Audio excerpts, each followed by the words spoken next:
I'm Jade Stapleton, and I've been doing robotics for a year. I'm Jackson Schultz. I've been in robotics since last year. Every year for robotics, you're given a theme or a game, and you'll basically strategize and build a robot based on that game, and you obviously want your robot to be compatible to work with other teams. People always say that I'm not smart enough to do robotics. You don't really have to be super smart to do it. As long as you know how to use a screwdriver, you can be in robotics. You don't have to code, you can just build the robot.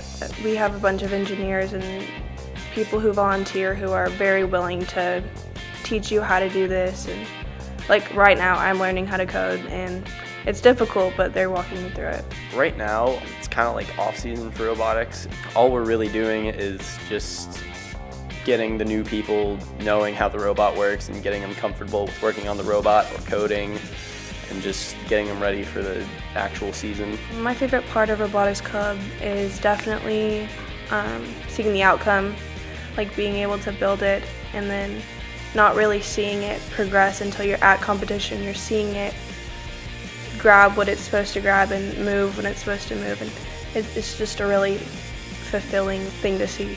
One of the main things that you get out of being in robotics is, of course, teamwork. You're working with a bunch of other people to build this robot that's going to do everything, and it all just comes together real nice, and then you got a working robot that can move stuff and do cool things.